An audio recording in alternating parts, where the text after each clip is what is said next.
Then, Mum, what do they have to do? They do the safety, wear their mask, wear their aprons. I've only got 9 service users. I see. So they would do, use the gel. I do the lateral test in the car. Right. They wait for half an hour. I see. They come in for half an hour to an hour. Not a long time. We don't want them to stay long time. So I can give everybody a chance to visit. Yes. And I've been doing it for months now, and it's so far so good. And because the relatives are elderly themselves as well. Of course they are. Well done with what you're doing. Thank you, Mila. Sarah in Hertfordshire. My father's in a nursing home. He's Parkinson's disease. He went to the home from hospital in August after a fall. We've never been inside. We don't know the carers. We see him only through the door. Video calls don't work as he's quite deaf. He's confused. It's tearing us apart not to be there. Oh dear. Dave in Basingstoke. Carers and family having the vaccine means nothing. The vaccine does not stop the spread. It only stops the symptoms for the person vaccinated.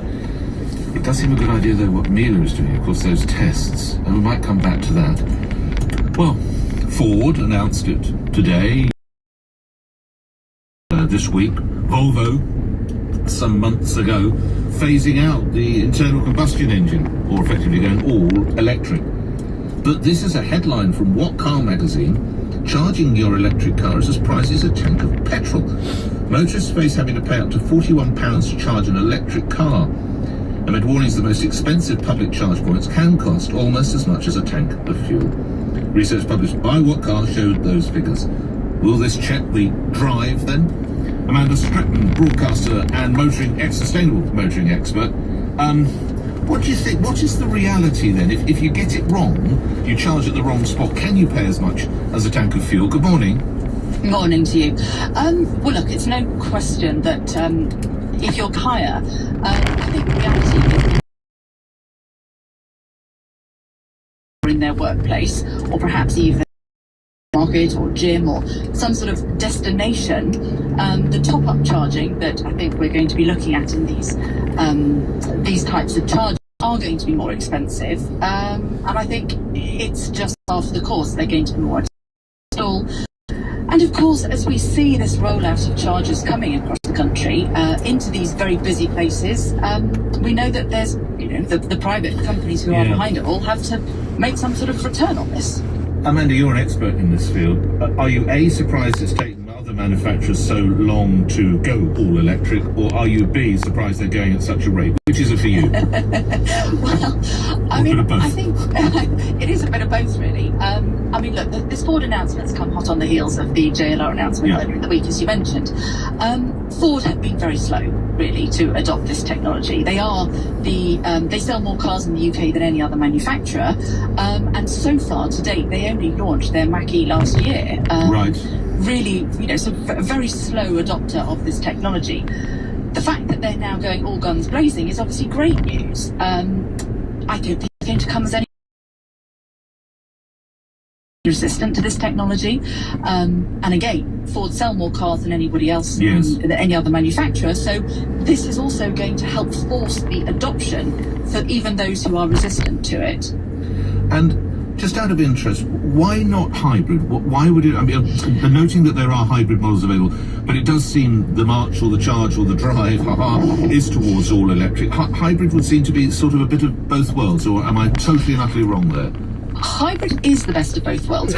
As a driver, you've really got to think about what your usage is. Now, if you are driving around with a hybrid and the majority of your driving is long distance, essentially all you're doing is lugging the hybrid capacity with you, and you'll be using your petrol or your diesel engine. I see. So as a user, you've really got to think about how you use your vehicles. Now, the vast majority of people could easily stick within the hybrid capabilities for their daily commute.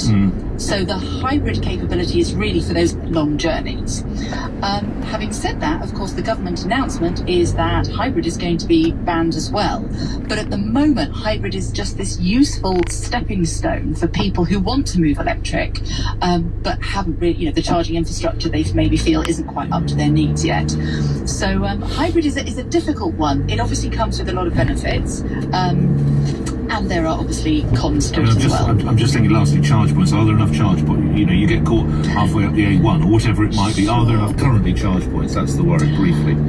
Well, the Department of Transport announced a further £10 billion investment at the end of last year into public charging. We've seen a massive disparity in where these public charges are, so we would very much like to see this sort of evened out across the country. So we'll leave it there, Amanda. Thank you. Amanda Stretton, you are broadcaster and sustainable motoring expert. I'm sorry I can't take all of your calls on care homes. That is something to which we definitely shall return, as indeed you need to return to those homes to see loved ones, and indeed electric cars. But I'm done for the day, and James O'Brien is waiting the other side of the news here on LBC.